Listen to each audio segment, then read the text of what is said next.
Hare Krishna, meu nome é Rati Sindhu, vou hoje fazer a leitura do Srimad Bhagavatam.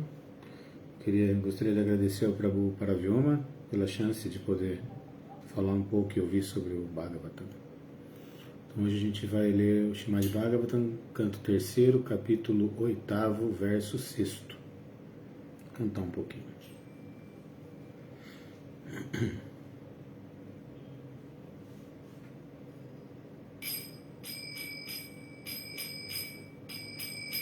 Jayo Radha Madhava Kunja Bihari, Jayo Radha Madhava Kunja Bihari, Gopi Janavalabha Girivaradhari, Gopi Janavalabha Girivaradhari, Yashodanandana Brajajanaranjana, Yashodanandana Brajajanaranjana, Jamunatira Vanachari, Jamunatira Vanachari, Jayo Radha Madhava Kunja Bihari, Jayo Radha Madhava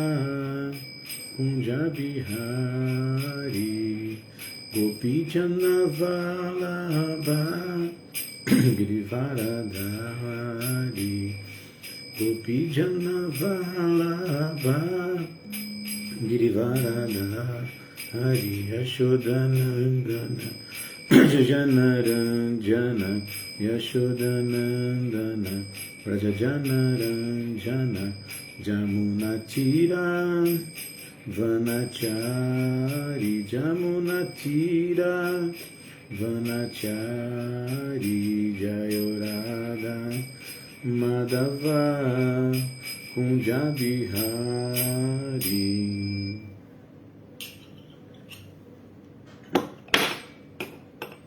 Então, dando continuidade à leitura do Srimad Bhagavatam. Marcelo Magalhães, Hare Krishna, bom dia.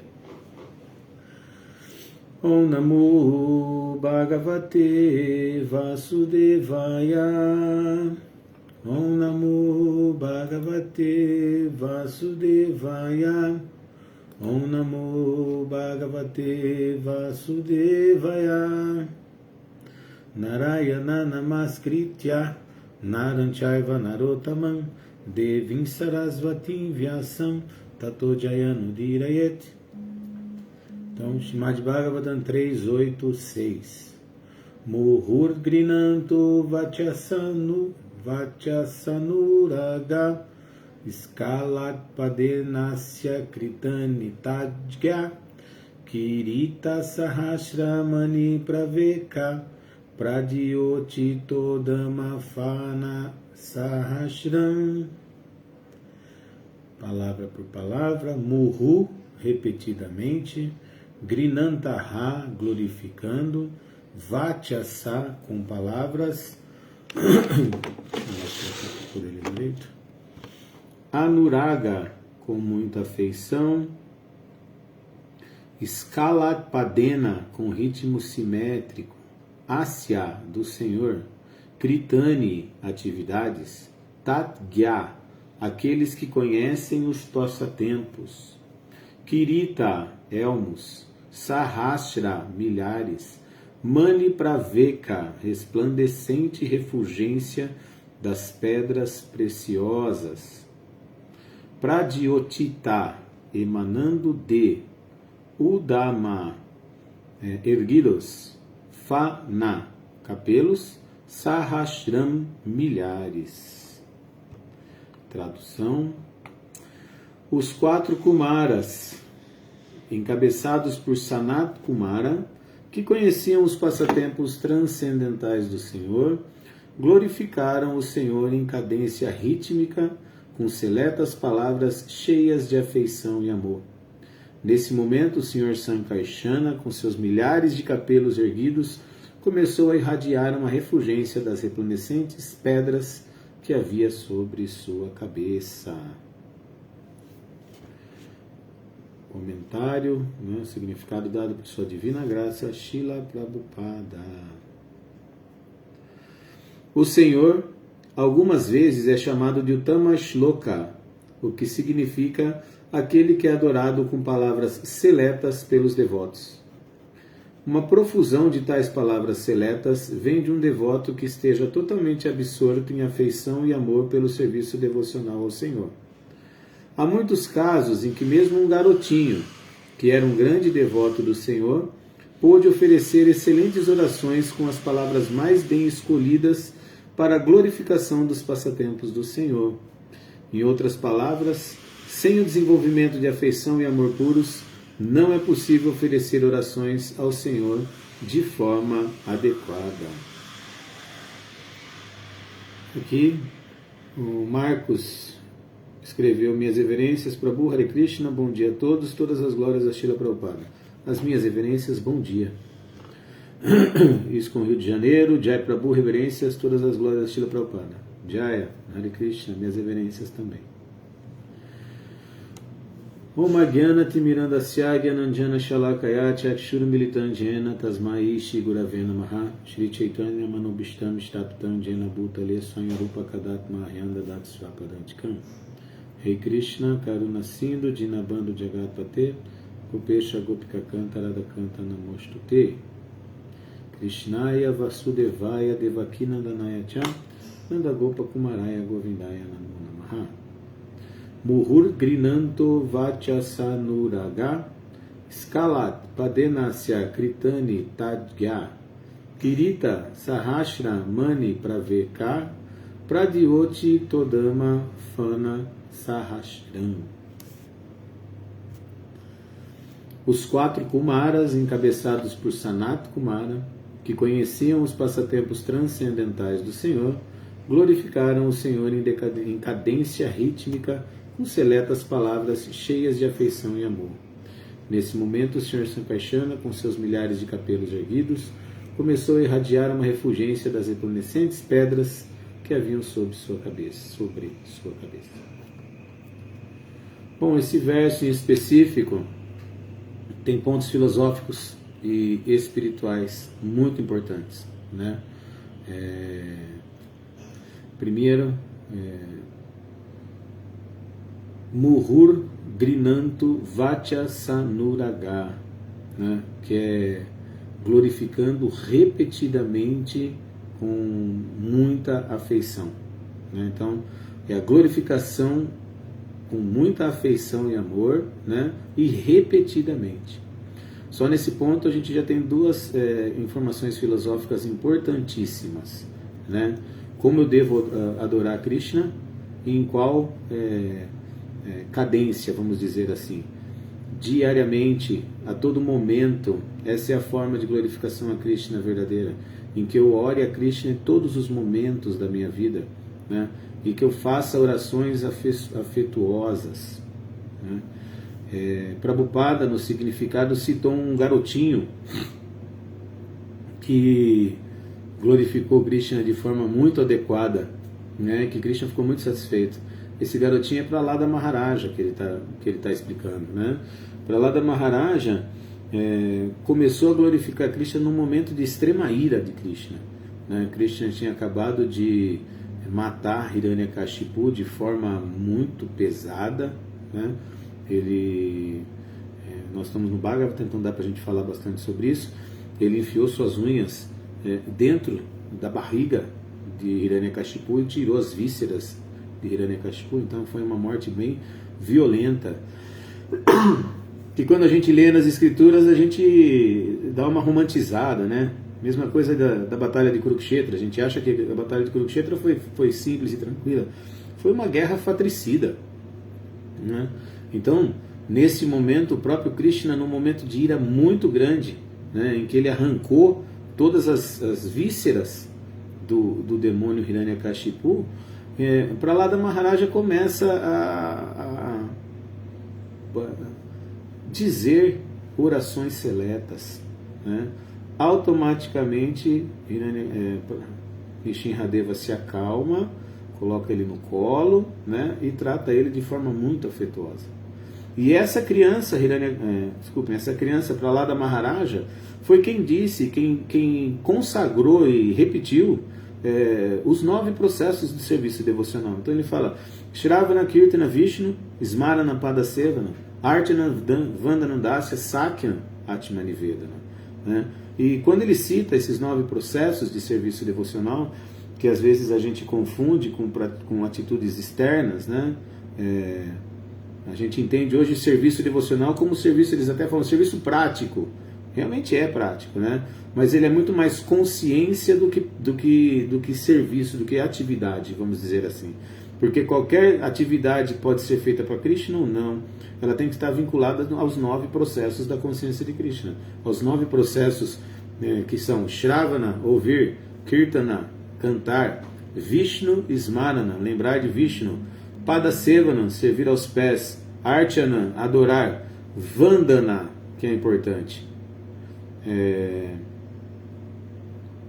Mas Vandana é oração. Dasya, servidão. Sakya, amizade. E Atmanivedana, render-se completamente, né?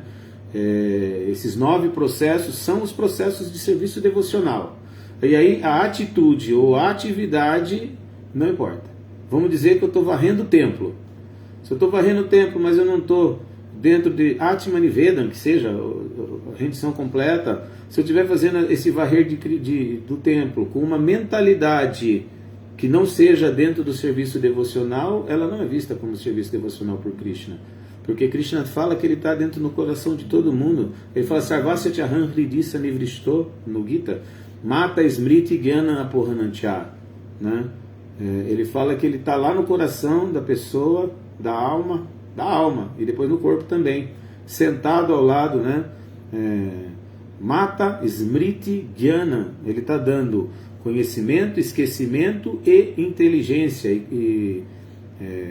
lembrança, esquecimento e conhecimento, e esquecimento completo, de acordo com o que a alma quer. Então ele está ali, ele fala numa outra passagem do Gita que ele é o Padrastha Mantacha, ele é testemunha e outorgador, ele está testemunhando o desejo daquela alma e outorgando, dando o que aquela alma precisa e o que aquela alma quer, né? Então, dessa forma, ele só é satisfeito mesmo de coração com seletas palavras cheias de afeição e amor, né? Aqui, isso com o Rio de Janeiro está falando, Dhruva Maharaj também, uma criança, né, fez orações maravilhosas para o Sr. Narayana, com certeza, né? A citação de Prabhupada aqui é de Prahlada Maharaj em específico, né, porque Prahlada Maharaj fez orações muito fraternais não é a palavra, muito amorosas, né?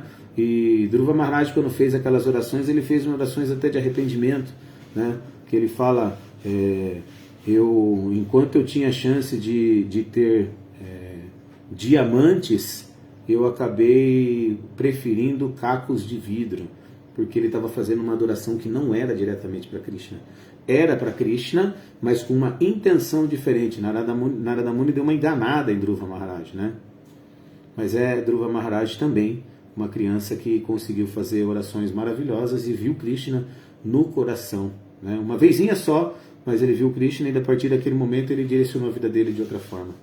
Um exemplo muito bom, Prabhu, muito bom mesmo. Então, continuando a linha de raciocínio de fazer essas orações, que é um dos processos da consciência de Krishna, um dos mais fortes ainda, na verdade, na minha visão, porque orar a Krishna é extremamente importante, né? E quando se faz isso, aí ele fala aqui, né, Kirita Sahasra Mani Praveka, né? E aí o senhor Sankarsana, com as suas Sahasra, com os milhares de elmos, na verdade, né, que é o que ele fala, que é Kirita, é elmo, né? Brilhou todas as joias que estavam incrustadas nos elmos dele. Por quê? De prazer. Então, quando um devoto consegue fazer uma oração tão forte como essa, né?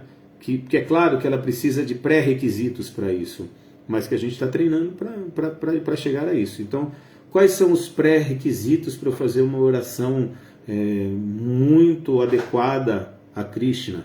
Primeiro, rendição a Krishna. Segundo, rendição sempre a Krishna, né? Anyabilashita Shunyan Gyana Karmadi Anavritam Anukulyena Krishnanu Shilanam Bhaktirutama. Esse verso foi falado por Rupa Goswami, né?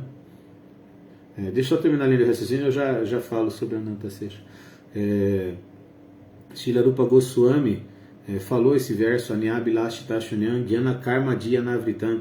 Ele fala como que é que deve ser feito o serviço devocional, né? Anyabilashita Shunyan, desinteressado de tudo, né? Gyana Karmadi Anavritam, sem gyana, sem desejo de muito conhecimento material ou até escriturário, né? Gyana Karmadi, sem desejo de karma, de adquirir algo em troca, né, daquilo que eu estou fazendo. Anavritam, Anukulyena. Anukulyena é realmente sem vontade de outra coisa, senão Krishnanu, satisfazer Krishna. Isso é Shilanam Bhaktirutama. Isso é Bhakti em última instância. Devoção a Krishna em última instância. Então, esse é o humor das orações que fazemos a Krishna, né? Então, tem todo um vínculo emocional, intelectual e espiritual na minha oração a Krishna, né? E ela deve ter uma regra, ela tem uma regra de conduta, vamos dizer assim, uma regra de procedimento também. Regra de conduta é essa que a gente estava conversando agora. Regra de procedimento é uma forma mesmo de orar para Krishna, e ela ser sempre, e ela ter afeição, né? E quando aqui fala Skalapadenasya Kritani Tadgya, esse Tadgya, né? Eles conhecem os passatempos. Então, para eu poder glorificar a Krishna de forma muito adequada, eu tenho que conhecer a consciência de Krishna, né? Que não é tido como Gyana, tá certo que aqui ele usou a palavra Gya, né? Que Gyana vem da raiz Gya, mas na verdade o que ele quer dizer é que a pessoa domina o conhecimento da consciência de Krishna, né? Krishna fala isso no Bhagavad Gita, ele fala para aquele, não me lembro agora do começo do verso, não me recordo a primeira parte do verso, que ele fala que só aquele que conhece os meus passatempos e nascimento, Jama Karma Chamedivyam Yoveti Tatotaha, Evam Veti Tatotaha, Tyaktva Punam Tyaktva Deham Punar Janma Naitiman Eti Soarjuna, né? Para aquele que conhece meus passatempos e meu nascimento, né, transcendentais, né, e dominam eles, né, não precisam mais nascer nesse mundo. E não é só conhecer, é conhecer e entender. Então, uma das qualidades dos Kumaras, né, encabeçados por Sanat Kumara, que era o líder dos 4 irmãos, né, é que eles dominavam o conhecimento da consciência de Krishna. Então, olha quanta coisa a gente precisa ter para fazer uma boa oração, né? Deixa eu só voltar aqui a pergunta, quem é Ananta Sesha, né? Ananta Sesha é uma expansão, uma encarnação de Krishna que cobre o Senhor Krishna, e ela tem milhares de capelos, né? Que aquele é chamado de Sankarshana, né? Que é a segunda expansão da expansão de Krishna, né? Krishna é Vasudeva, e aí de Sankarshana começam as expansões, as porções plenárias e as expansões de Krishna. Então, numa forma mais simplificada de explicar, Ananta Sesha, que é chamado de Sankarshana, é aquela cobra que cobre Vishnu, né? Que também é uma expansão de Vishnu, né? Que o Bhagavatam cita em dados momentos que Ananta Sesha também tenta glorificar Krishna com suas milhares de bocas e não consegue dar todas as glorificações necessárias para Krishna. Porque mesmo porque Krishna é ilimitado e todas as qualificações dele são ilimitadas, né? Então, voltando no ponto aqui, são os importantes. Pessoas adequadas, pessoas dentro de um padrão filosófico e espiritual para poder glorificar a Krishna de forma adequada. Então, nós precisamos trabalhar internamente esse nosso padrão espiritual, filosófico e devocional mesmo, né? Precisamos conhecer a forma de adoração, né? O Bhagavatam explica que para quando eu vejo uma deidade, eu não posso olhar direto para os olhos dessa deidade.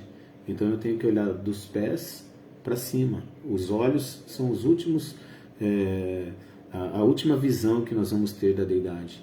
E quando olhamos a deidade dessa forma, glorificamos a Krishna.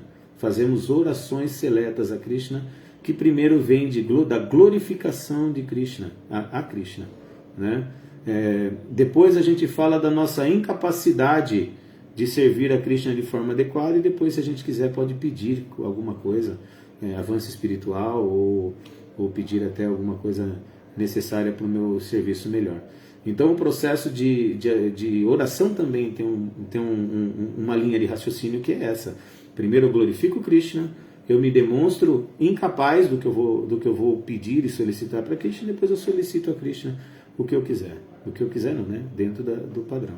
Da mesma forma que eu também não olho diretamente para os olhos da deidade, eu sempre olho dos pés para cima. Então existe um procedimento de oração, existe uma adequação para que eu possa orar a Krishna. E aí, qualquer um pode orar para Krishna? Claro que qualquer um. De qualquer forma? Claro também, né? Porque a gente vai refinando isso. Srila Bhaktivinoda Thakura dizia, né, que da imperfeição vem a perfeição. Então, o primeiro ponto é orar a Krishna, né? Eu já ouvi algumas pessoas, quando eu fazia Sankirtan, né, alguns evangélicos principalmente, eles falavam: mas vocês não oram a Krishna, né? Vocês não oram, né, do jeito que a gente ora. A gente ora sim, e muito. Um devoto sério ora o tempo todo a Krishna. Tem um passatempo que é engraçado, interessante, de Prabhupada, no Lilamrita, que explica que Prabhupada, ele dizia que ele pedia tudo para Krishna. Ele pedia para ir bem na escola, ele pedia para não se machucar, ele pedia tudo para Krishna quando ele era garotinho. Esse é um processo de oração muito potente, né? Por quê? Ele dá um resultado intelectual interessante, que é o quê? Eu entender que tudo está no comando de Krishna, que Krishna comanda, ele controla e possui tudo, todas as coisas animadas e inanimadas dentro do universo, diz o Shri Ishopanishad. Então, para que eu realize isso, a oração é extremamente importante. Na verdade, a oração tem várias vertentes de força, né? Uma delas é me conscientizar que Krishna é o Supremo e eu tenho que pedir tudo para Ele, e Ele me dá o que Ele quer, né? Outra eu aprender a ter uma relação pessoal com Krishna, né? E ser subalterno, entender que Ele dá o que Ele quer, né? Quando o Senhor Brahma roubou os vaqueirinhos, né? Isso descrito no 10º canto do Bhagavatam, Krishna deu uma maciada nele lá e ele cantou um verso muito importante, que é uma oração muito forte. Ele fala: Tateno Kampam Susamik Shamano Bhujana Evatma Kritam Vipakam Hridi Vapi Vapobi Vidadan Namaste Diveta Yomukta Pada Sadayabhak. Ele fala assim: Tateno Kampam Susamik Shamano, para aquele que entende, né, que tudo que ele faz que vem de resultado negativo na vida dele é culpa dele. Ele fez alguma besteira aí e ele está recebendo em troca essa situação. E para aquele que entende também, e além disso, ele entende que tudo que vem de bom na vida dele, ele dá para Krishna. Ele fala, ele entende que é misericórdia especial de Krishna. Essa pessoa, ao mesmo tempo, vive com mente, palavras e inteligência totalmente voltadas a Krishna. Então ele só usa sua mente, suas palavras e sua inteligência em glorificar Krishna. Diveta Yomukta Mukta Bhakti Sadaya Bhakti. Mukta Bhakti. Eita! Diveta Yomukta Padi Sadaya Bhakti. A própria personalidade de mukti, da liberação, está prostrada perto desse devoto, aguardando esse devoto querer se liberar, porque ele já tem a liberação dada, só por ter essa atitude, imagine. Né? E aí Sarvabhauma Bhattacharya, quando glorificou Chaitanya Mahaprabhu com esse verso também, ele mudou, ele fala de Vetayo Bhakti Pada Sadaya Bhakti, porque quem glorificar o Senhor, Sr. Chaitanya, dessa forma adequada, ele vai receber Bhakti, não Mukti. Né? Aí o Sr. Chaitanya ficou meio bravo, falou, você mudou o Bhagavatam, mas o Sr. Chaitanya entendeu. E é muito glorioso essa fala de Sarvabhauma Bhattacharya. Por quê? Porque, em última análise, o devoto acaba não querendo pedir mais nada para Krishna, pedindo apenas que Krishna dê o que ele quer, o que ele, Krishna, quer. Porque a meta do devoto não é nenhuma além de querer servir a Krishna em qualquer um dos 3 mundos, imagina. Então ele não quer mais nenhum dos pumartas, né? Os 4 pumartas, que é Dharma, Artha, Kama, Moksha. Dharmartha, Kama, Moksha, Kyam, né? O Bhagavatam fala que é ter uma religião, ter dinheiro, Artha, Kama, desfrutar desse mundo, né? E Moksha, liberação desse mundo. Esses 4 pumartas, pum, pessoa, né? Artha, são qualidades, são características, pumartas, características de ser humano. Eles querem isso, Dharmartha, Kama e Moksha. Quando o Sr. Chaitanya explicou sobre isso, ele falou Premo Pumarta Mahat, né? O Pumarta Mahat, o principal deles, o Maha Pumarta, é Prema, amor puro por Deus. Porque quando a gente chega a ter isso, aí sim a gente satisfaz Krishna com o que a gente fizer e falar. Né? Por isso que a gente tem os exemplos de Dhruva Maharaja, de Prahlada Maharaja, como crianças, né? Que deixam muito clara essa situação. A situação de Dhruva Maharaja é muito interessante, que o Bhagavatam explica que ele só viu Krishna uma vez, né?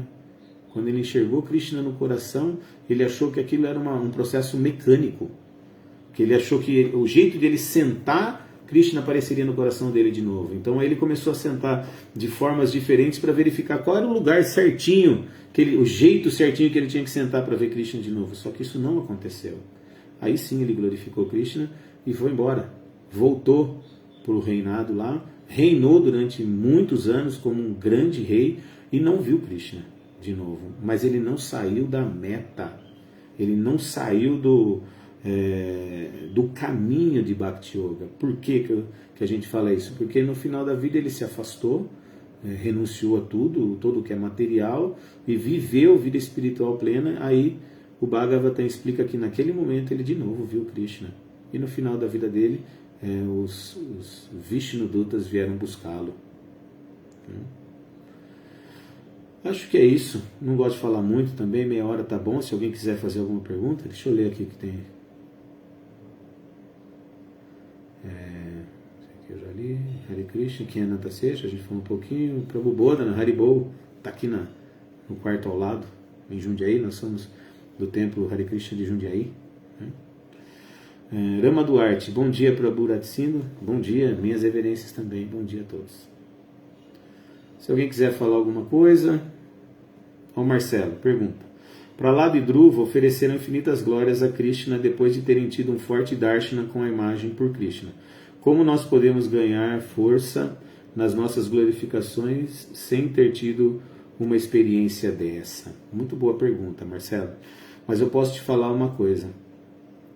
Isso eu posso falar por experiência. Não estou há quase 30 anos no movimento, conheci bastante gente, assim, eu vivi como um brahmachari uns 9 anos, mais ou menos, desses 30, e depois dos outros 20 eu tive família, né?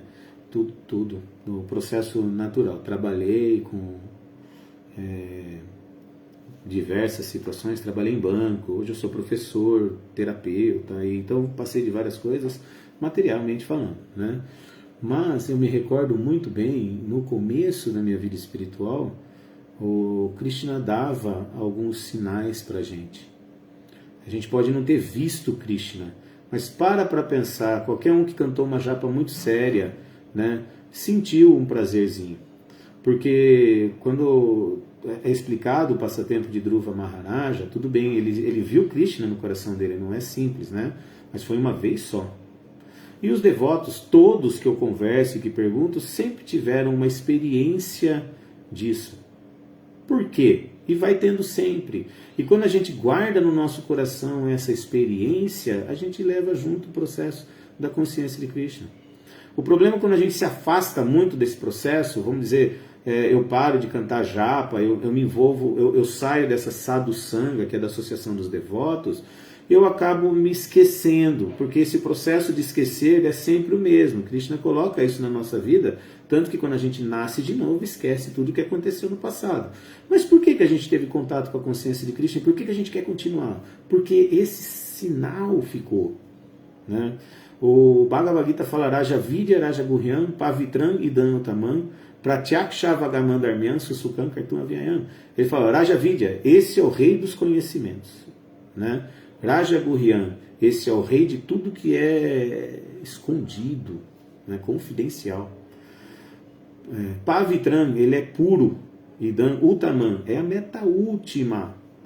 Pratyakshavagamandarmyam, ele é a religião que te dá acesso direto ao eu.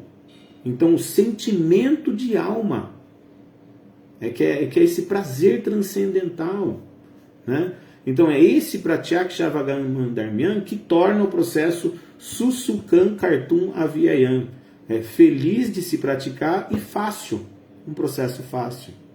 É claro que para a gente não é fácil ainda, porque a gente ainda tem muitas contaminações, muitas informações internas, né? Mas se a gente for entender filosoficamente o que é o processo da consciência de Krishna, ninguém sai, não abandona. Por quê? Vamos lá. Qualquer religiosidade só vai me trazer ao modo da bondade. Dificilmente existe uma religiosidade, um processo religioso que vá trazer qualquer tipo de avanço espiritual verdadeiro. Por quê? Porque a alma, quando caiu para esse mundo, ela vai se sujando. Então a alma ela brilha, vamos dizer que a alma é o sol, um solzinho pequenininho. Ela vem caindo para esse mundo, o primeiro corpo que ela recebe, o Prabhupada explica no Retornando, ou em Reencarnação, um dos dois livros, numa aula ele explica isso, que quando a alma cai, ela recebe o primeiro corpo, que é o corpo ou de ser humano ou de semideus, normalmente de ser humano. E nesse corpo de ser humano, ela tem um vício que ela adquiriu lá no céu espiritual, que é de invejar algo de Krishna, né? Aí ela vai se sujando, ela não vai mudando, nada disso, ela é Satitananda, ela é plena de bem-aventurança e conhecimento. Nityasiddha Krishna Prema, o Sr. Chaitanya fala, né? A alma é plena de Prema, de Krishna Prema. Ela é liberada desse mundo. E aí, vivendo nesse Brahmanda Brahmitikona Bhagavandiva, nesse ciclo de nascimentos e mortes e de desfrutes desse mundo, ela se suja. Ela não muda, ela se suja. Tá? Eu estou viajando um pouco, mas você vai entender onde eu quero chegar, tá bom?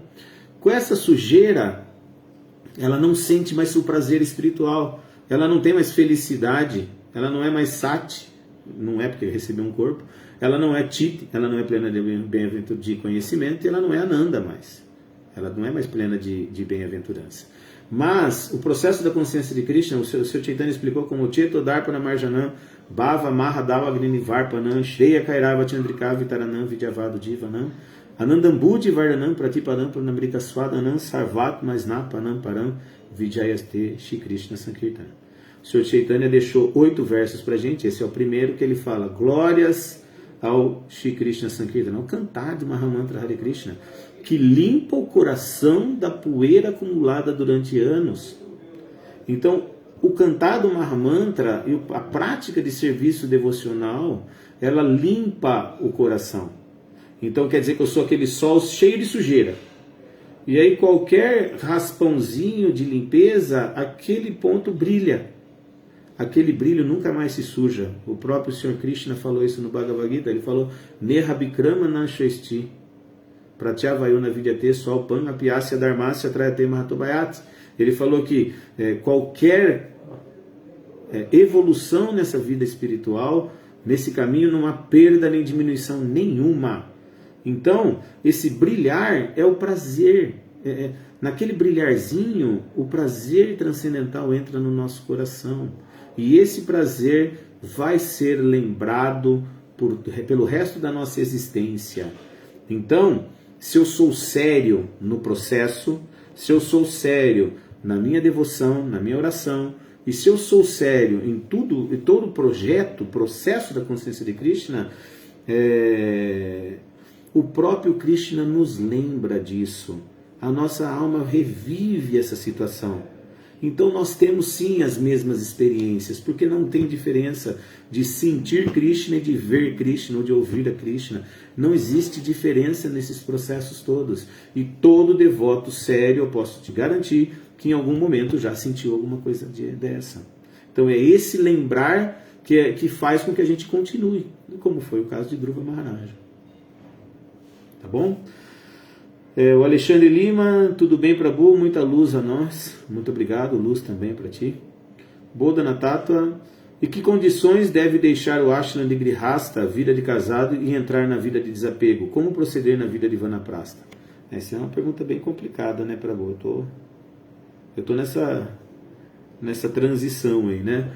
Mas assim, o que eu posso dizer, Prabhu, é que nós temos regras para cada ashrama, né? O Bhagavatam fala Vidya, Dana, Tapa, Shaucham, Dharmasetu, Padanicha.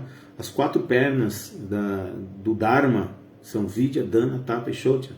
Vidya, conhecimento, Dana, caridade, Tapa, austeridade, e Shaucham, veracidade. Então, os 4 ashramas sagrados, que são Brahmacharya, Grihasta, Vanaprastha e Sannyasa, são feitos por prazer de Krishna e para você adquirir, para nós adquirirmos qualificações e qualidades para chegarmos à última fase, que é a rendição completa, Atma Nivedana, né?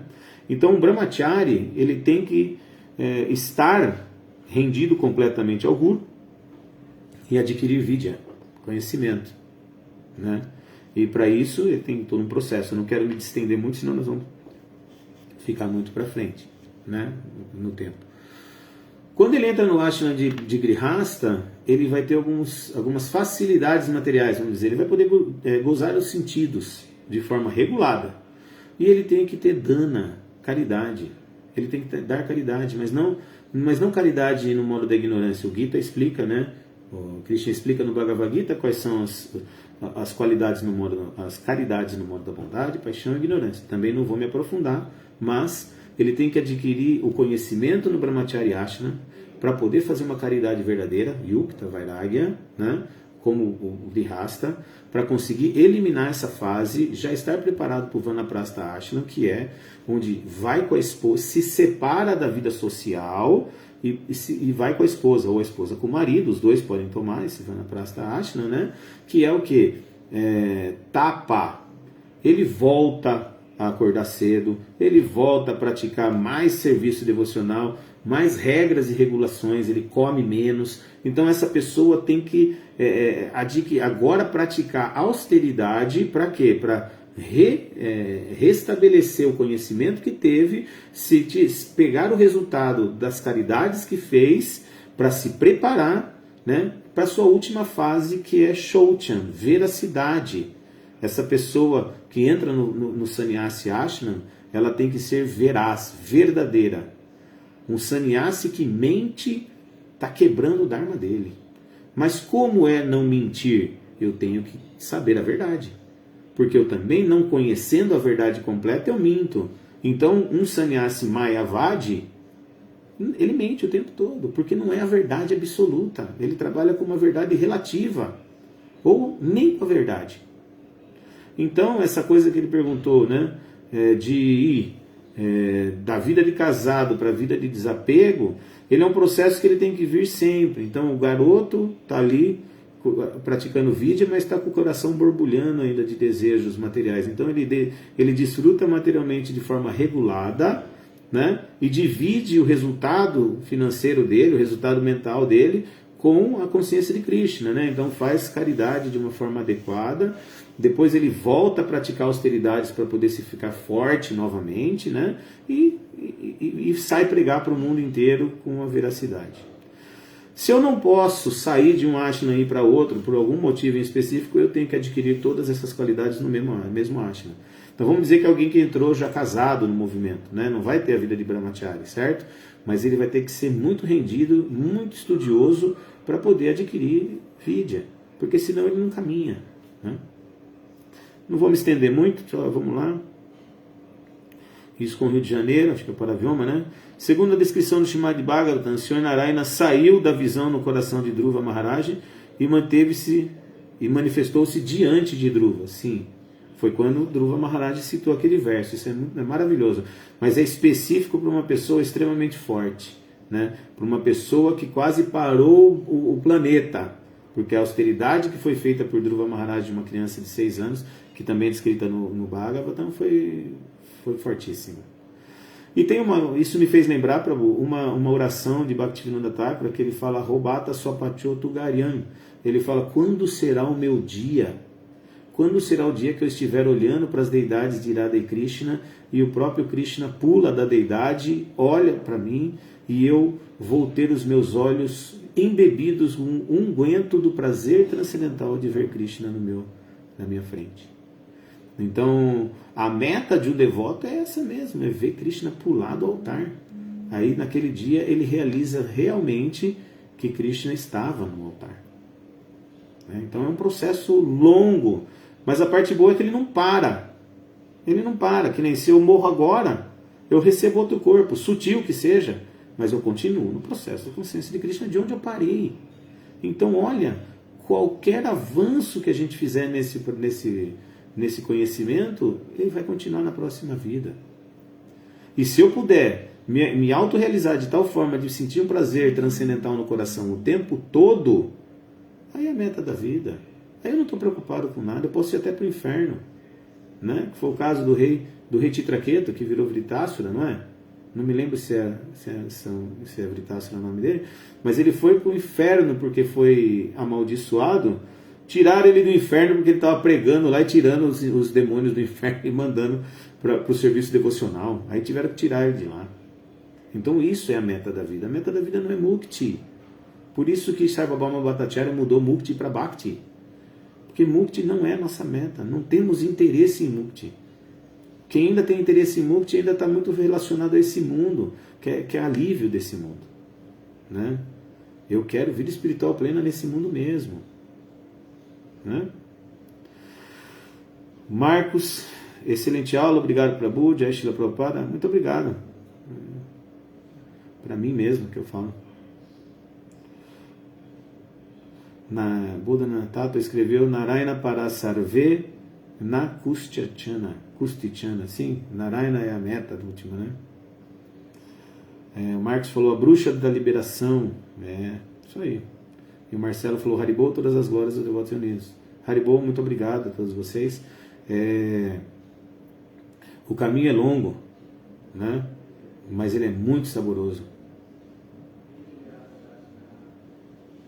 Está pedindo para que eu fale um pouco dos Kumaras, né? De Sanat Kumara. Os Kumaras são 4 criancinhas, né, que pediram a bênção para o seu Brahma para nunca crescerem, para não precisarem receber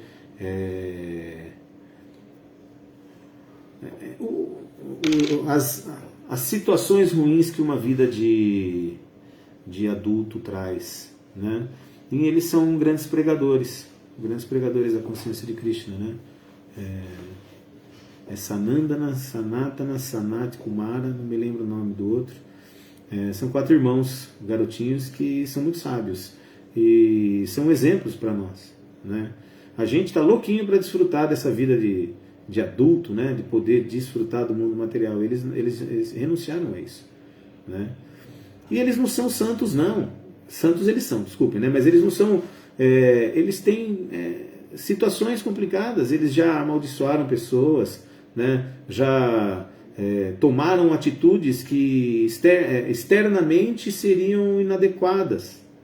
Então, o interessante da vida dos Kumaras, tem a explicação deles aí no Bhagavatam, eu não quero também me aprofundar muito, porque senão a gente vai longe, né? São pessoas, são almas que estão praticando a consciência de Krishna plenamente e que às vezes tomam uma atitude diferente do que os outros acham bom. Então eu acho que o exemplo deles e de grandes devotos é que não existe um caminho só. É claro Porque eu não posso pegar um caminho contrário e achar que eu estou indo para o céu espiritual, né? Eu não posso ficar tomando, sei lá, ayahuasca, como que chama lá? Ganja, né? Esqueci agora, passou o nome da ganja, que é maconha. E achando que eu estou me autorrealizando, precisando de algo externo para isso. Não, isso não está indo para o mesmo caminho. Eu estou indo para um caminho diferente, eu estou me intoxicando, eu estou saindo do modo da bondade, estou piorando a minha vida. Mas para aqueles que estão melhorando a vida, seguindo os princípios, cantando 16 voltas de japa, aceitando o mestre espiritual como um conhecedor de Krishna, né? Se eu estou caminhando no processo, mas com dificuldades, mesmo não seguindo todos os princípios, mas entendendo que um dia eu preciso, mesmo não cantando todas as voltas de japa, mas sabendo que eu preciso cantar todas as voltas de japa, eu estou no caminho, certo? E aí situações e entendimentos podem ser diferentes. Ninguém conhece Krishna inteiramente. Cada um vê Krishna de uma forma diferente. Aqui colocou peraí, deixa eu tirar um negócio. É Sanat, Sanatana, Sananda e Sanandana Kumara. Né? São os 4 Kumaras. Né? Eu estou me atendo mais à filosofia em si, né? E não à explicação do que eles são, porque eu acho que é isso que é importante para a gente, para nós que estamos no processo da consciência de Krishna. Né? Shilacharya Deva, ele explica sempre, ele fala sobre esse passatempo, de quando mataram os filhos de Draupadi. Como que é o nome dele? Nossa, estava na minha cabeça o nome dele que matou os filhos de Draupadi, se alguém puder pôr no grupo aí. Um complemento aqui, o Paravyoma está falando que foram os primeiros descendentes que se manifestaram da mente do Sr. Brahma. É isso aí. Então, devido a não querer ter uma progênie, os 4 Kumaras pediram para o Sr. Shiva, né? Não entendi. Devido a não querer progênie, os 4 Kumaras fizeram com que o Sr. Shiva emanasse da ira do Sr. Brahma. Então, e o que eu estava comentando lá, que quando Drona, não foi Dronacharya, que matou os filhos de Draupadi, tinha acabado já a guerra. Eu vou lembrar. Ashwatthama matou os filhos de Draupadi, Bhima, caçaram ele e Bhima queria matá-lo na hora. Draupadi não deixou matá-lo. Falou, não, pelo amor de Deus, não vai matá-lo, eu não quero que a mãe dele sofra a mesma coisa que eu sofri. Contou falaram bastante. E Krishna estava junto. Krishna era o voto de Minerva do que ia ser feito, né? E Krishna tomou uma terceira linha, cortou o cabelo de Ashwatthama, que era um brahmana, e ficou envergonhado, que é pior que naquela época era pior que a morte, a vergonha que ele recebeu, né?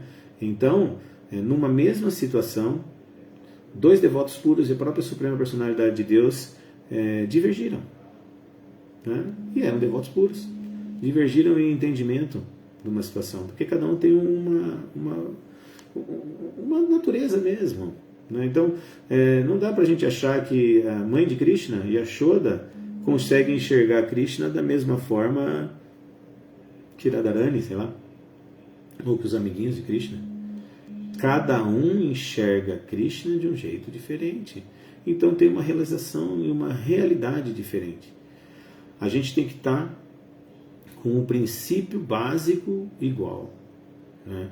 Seguindo Tasmatvani Indriyani Adal, controlando os nossos indriyanis, né? Os nossos desejos, e praticando a consciência de Krishna do jeito, não podendo ser, como Krishna fala, né?